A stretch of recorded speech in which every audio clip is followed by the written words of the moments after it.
ভগবান সকালবেলা মাঠে গরু চড়াতে যাচ্ছে, তথ্যটা লক্ষ্য করুন। আমাদের জীবনেও একদিন সকাল হয়েছিল, আমরা সকালবেলা এলাম এই মায়ামোহ সংসার।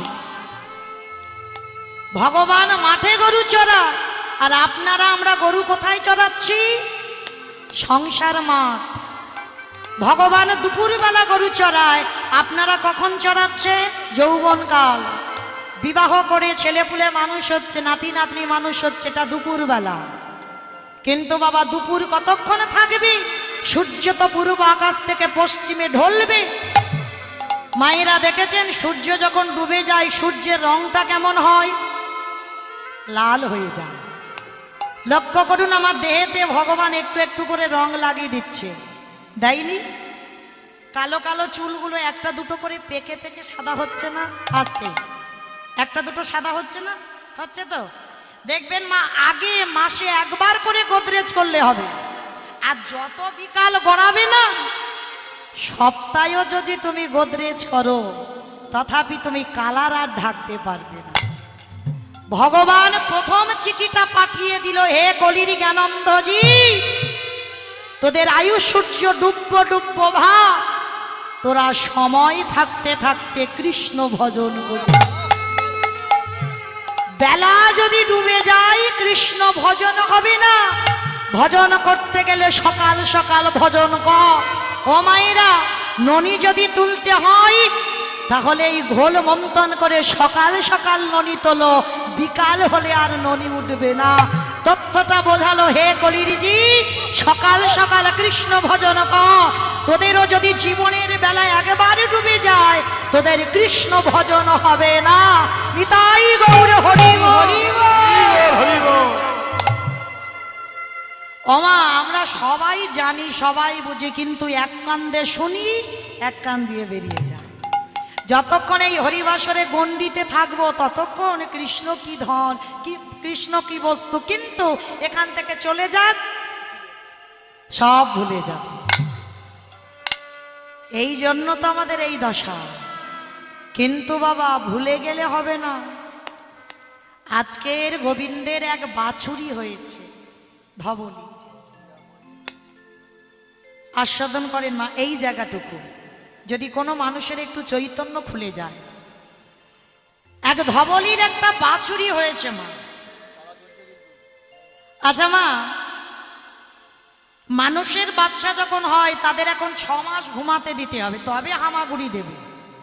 কিন্তু কোনো গরুর যদি ছোট্ট বাচ্চা হয়, হয়েই দেখবে চারিদিকে লাফালাফি করছে, হয়েই যেন সে মস্তান। সে রাস্তাঘাট ছেড়ে না, কিন্তু ছুটে ছুটে বেড়ায়। কোথায় পা টলে মলে পড়ে সে এটা কিছু জানে না, কিন্তু ছুটে বেড়াবে। গরুর যদি কোনো শিশু বাচ্চা হয়, তা আজকের ভগবান মাঠে যাবি, আর এক ধবলীর একটা বাছুরি হয়েছে। ভগবান ছোট্ট বাছুরিকে কোলে নিয়েছে। এই নাম দিলাম মঙ্গলী।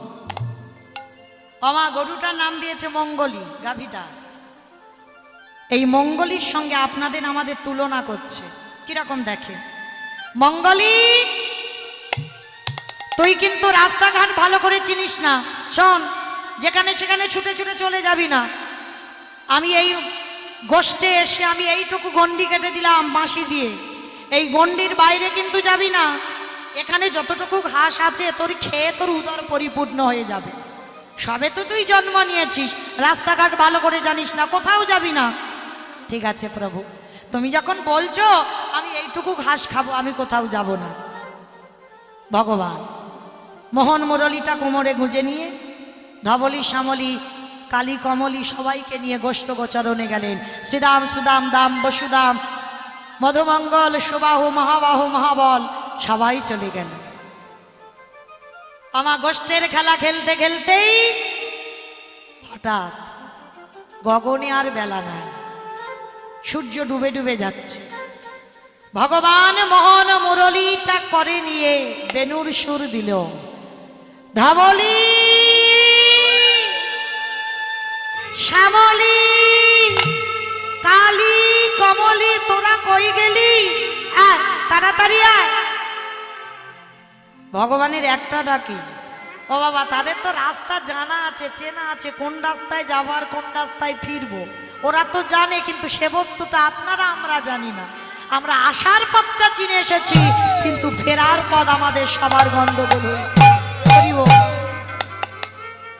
কিন্তু ধবলি শ্যামলি আসার পথ জানে, যাবারও পথ জানে। যেই না গোবিন্দ ডেকেছে, পিছনে লেজটা তুলে দিয়ে পুচ্ছ ফেলে পাগলের মতো ছুটতে ছুটতে আসছে।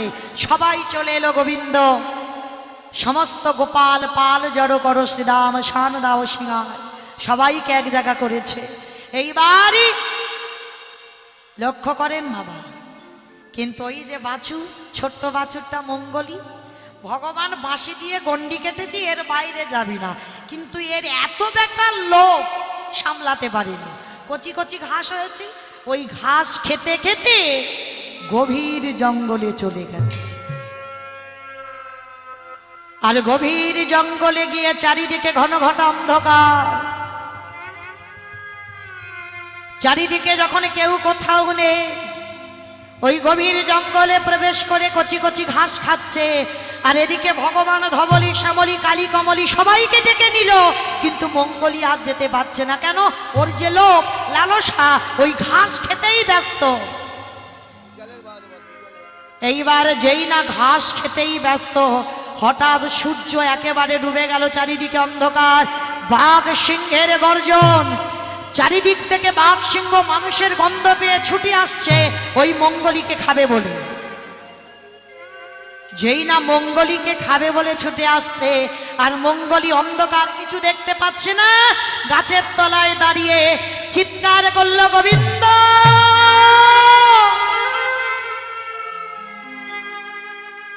গোবিন্দ, এই বিপদে তুমি ছাড়া আমার কেহ নাই, একেবারে আমার হাত ধরে পার করে দাও। যেই না ডাক দিল না, গোবিন্দের কানে পৌঁছে গেছে, তাই তো আমার মঙ্গলী কাঁদছে না, মঙ্গলীর কণ্ঠস্বর। তাড়াতাড়ি করে ভগবান ওই শ্যামলী ধমলীকে দাঁড় করিয়ে রেখে ঊর্ধ্বশ্বাসে ছুটতে ছুটতে মঙ্গলীর পিছনে গিয়ে ডাক দিলে, তোকে বারবার আমি বলেছিলাম তুই ওইটুকু কচি ঘাস খাবি, ঘাসের লোভে যেন জঙ্গলে যাবি না। কি রে, আমার যদি আসতে দেরি হতো তোকে বাঘ সিংহ তো সব খেয়ে ফেলতো, তখন কি হতো? দয়াময়, তুমি আমার ডাক শুনতে পেয়েছো, আমার ডাকে তুমি এসেছো প্রভু। আমি এই কান বলছি, নাক বলছি, আর জীবনে ভুল করব না, তুমি একবার আমার হাত ধরে পার করে দাও। তথ্যটা বোঝালো কি? গর্ভ মাঝে আমরা সবাই বলে এসেছিলাম, দয়াল তোমার নাম ছাড়া আমরা কিছু করব না, তোমার চরণ ছাড়া কিছু দেখব না। কিন্তু মায়ামোহ সংসারে ডুবে গিয়েই আমরা তোমার কথা ভুলে গেলাম। কিন্তু ভগবানই এত কৃপাময় আমাদের জগতে পাঠালো, কিন্তু বলেছিল, কিরে কথা দিচ্ছিস তো আমার নাম করবি? করব, করব প্রভু, আমি কি আন কথা বলবো না। কি মায়েরা হয়েছে আমরা কৃষ্ণদাস, সবাই আমরা হয়ে গেলাম মায়ার দাস। আচ্ছা বাবা, একটা কথা ছোট করে বলি, আমরা সমস্ত কীর্তনিয়ারা বলে যাচ্ছি ভগবান মাতৃগর্ভেই আমাদের দেখা দিয়েছিল। আচ্ছা, ওইটুকু জায়গা যেখানে আমরা থাকতে পারি না, 32টা নারীর বন্ধনে কৃমিকীটের দংশন, আসতে ঊর্ধ্ব পদে হেষ্টে মন্যে নারীর বন্ধনে আমরা কত কষ্ট করে থাকি, তাহলে ওই গর্ভে আমরা থাকতে পারি না, আমার প্রভু এসে বসবে কোথায়? আমরা প্রত্যেকে তো ভগবান দেখেছি একবার, কারণ মনে নেই, সবাই দেখেছি 7 মাস বয়স। তাহলে 7 মাসে যে আমার প্রভুর সঙ্গে কথাবার্তা হলো, প্রভু এসে বসলো কোথায়? এই জন্য মাঝে মাঝে কীর্তন শুনতে হয়, অনেক কিছু অজানা জিনিস জানা যায়। এইটুকু মাতৃগর্ভে আমরা থাকতে পারি না, ভগবান থাকে গো কোথায় জানো? বিচার করে, অনুভব করে। কোনো মানুষকে যদি বাবা প্রণাম করি, আমি যদি আপনাদের কাউকে প্রণাম করি, কোথায় প্রণাম করব? চরণে। কেন চরণে করব? কেন? মানুষের এত জায়গা ছিল শরীরে, একেবারে চরণে করতে হবে? মাথা ছিল, মুখ ছিল, বক্ষ ছিল, উদর ছিল, জানু ছিল, হাঁটু ছিল, হাত ছিল, এত জায়গা ছিল, চরণে হাত দেবো কেন? এটাই কারণ, মানুষের প্রত্যেকটা জায়গা শরীরের অপবিত্র হলেও কোনো মানুষের এই চরণ যুগল অপবিত্র হয় না। কেন? ও জায়গাটা যে ভগবানের পরশ করা গো। কবে? এই যে আমরা ঊর্ধ্ব পদে আর হেষ্টে মন্ডে, ভগবান এসে বসলো কোথায় জানো? এই আমাদের পায়ের তলাতে। দেখবেন কোন শিশু যখন জন্মায় তার চরণের তলাটা দেখবেন লাল টুকটুক করে। কেন? ওই জায়গায় আমার ভগবান পরশ। পরশমণির পরশে যেমন লোহা সোনা হয়, তেমন গোবিন্দ পরশে আমাদের প্রত্যেকের চরণ দুটো সোনাতে পরিণত হয়েছে। ও জায়গাতে তো তুমি যত বড় অপবিত্র জায়গায় যাও না কেন, তোমার চরণ যুগল কোনোদিন অপবিত্র হবে না। ওই জন্য কোনো মানুষকে প্রণাম করতে গেলে তার পায়ে হাত দিতে হয়, নিয়ম আজও হয়ে আসছে। তাহলে ভগবানকে বললাম জগতে পাঠাও আমরা কৃষ্ণ দাস, কিন্তু বাবা হইনি আমরা কৃষ্ণ দাস, হলাম আমরা মায়ার দাস। কিন্তু এই মায়ার দাসে পড়ে কচি কচি ঘাস, বাবা কচি ঘাস কোনগুলো? ছেলে আমার, মেয়ে আমার, জায়গা আমার, জমি আমার, বিষয় আমার, বৈভব আমার, সব আমার, এগুলো কচি ঘাস। এই ঘাস খেতে খেতে না তারে যে ডাকবো সে সময়টা আর পাই। এইবার খেটে যখন ছেলে পুলে মানুষ হয়ে গেল, ছেলে চাকরি পেয়ে বিদেশে বউ নিয়ে হাঁটা দিল, বুড়ো বাবা মা বসে বসে হাত পুড়িয়ে রান্না করে আর খায়। দয়াময়, তখন যদি তোমার কথা শুনে আমরা মায়ার দাস না হতে, আমরা যদি কৃষ্ণ দাস হতাম, তাহলে বুড়ো বয়সে হাত পুড়িয়ে রান্না করতে হতো। যেদিন তোমার আশেপাশে আর কেউ থাকবে না, যেদিন তুমি নিঃস্ব হয়ে যাবে, যেদিন তোমার খাওয়াবার মতো কেউ থাকবে না, সেদিন ঠাকুর ঘরে গিয়ে নয়নের জলে কেঁদে বলবেন দয়াময়। তাহলে যেদিনই তোমাদের কাছে কেউ রবে না, সেদিন ভগবানের চরণ দুটো ধরে বলবো দয়ালি আমায় পার করে দাও। কিন্তু বাবা সময় থাকতে তো আমরা ভজন করি না। আজকে লক্ষ্য করি সেই গোষ্ঠীর মাঝে সমস্ত বন্ধুরা আজকের খেলা করছে। খেলা করতে করতেই খেলা করতে করতে বাবা আজকের একটা নতুন খেলা হবে। অমাইরা কি খেলা গো? কাঁধে চড়া আর কাঁধে কড়া।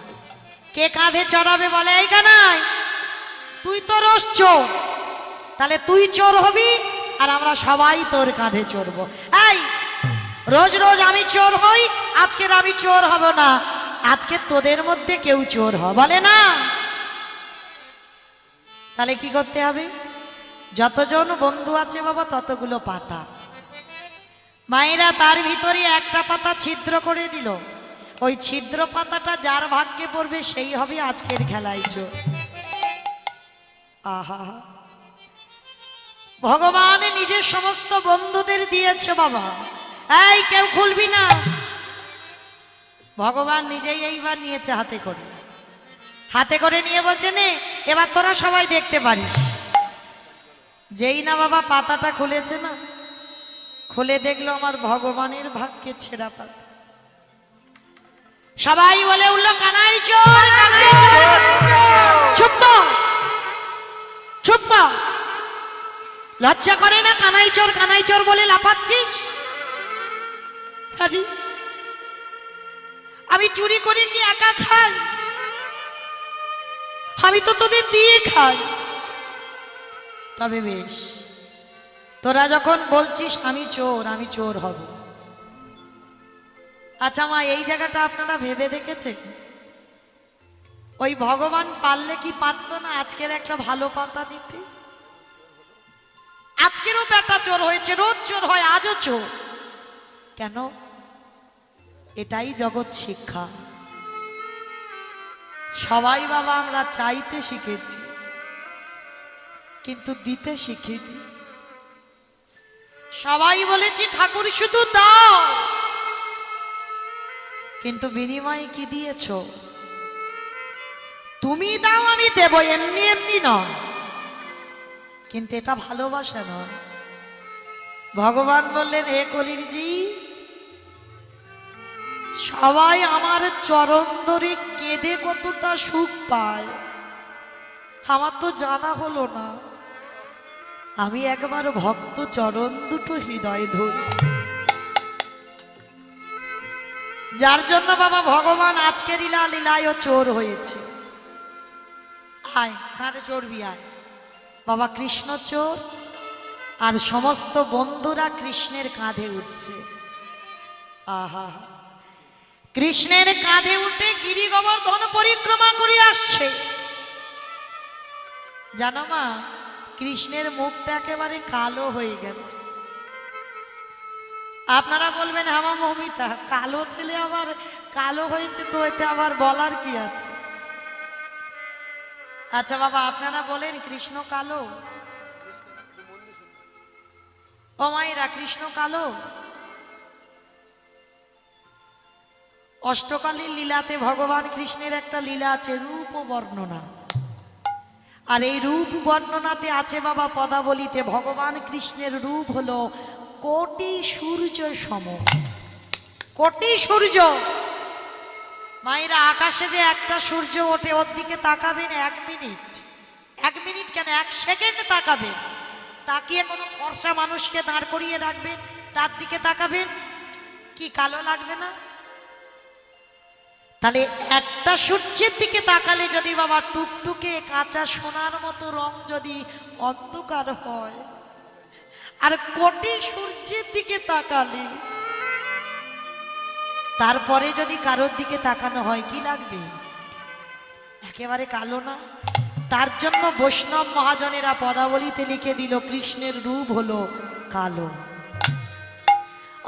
কালো ছেলে কালো হয়ে গেছে, ঘেমে স্নান হয়ে গেছে। সমস্ত বন্ধুরা কাঁধে চড়েছে, কিন্তু একজন কাঁধে উঠবে না। জানো মা, পিছনে দাঁড়িয়ে দাঁড়িয়ে কাঁদছি। ভগবান ডাক দিয়েছে, এই বন্ধু, বন্ধু, কিরে দাঁড়িয়ে আছিস কেন? আমার কাছে, আমার কাছে ছুটি, আমার কাছে। কৃষ্ণের কাছে এসেছে। আমায় ডাকছিলি? হ্যাঁ, আমি তোরে ডেকেছি। আয় আমার কাঁধে উঠবি না? সবাই উঠেছে। না কানা, তুই যদি 1000 বারও বলিস আমি তোর কাঁধে উঠবো না। কেন উঠবি না? ওরে কানা গাই রে,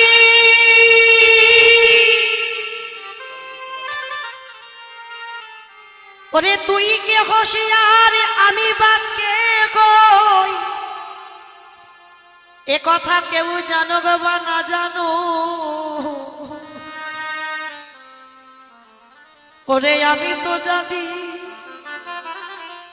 তুই যদি 1000 বারে বলিস আমি তোর কাঁধে উঠব না।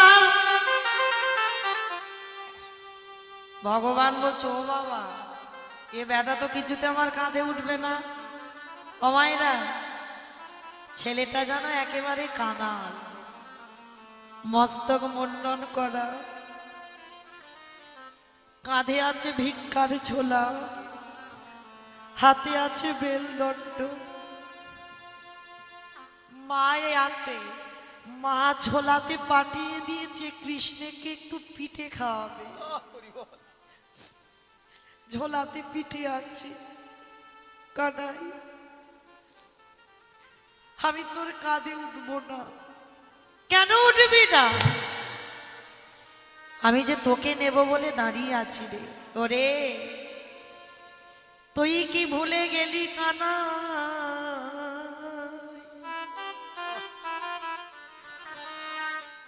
ওরে তুই কেহ সারে আমি বা কেহ, ওরে গানাই রে তুই হলি যে আমার জ্যেষ্ঠ দাদা, আরে আমি হলাম তোর ছোট ভাই।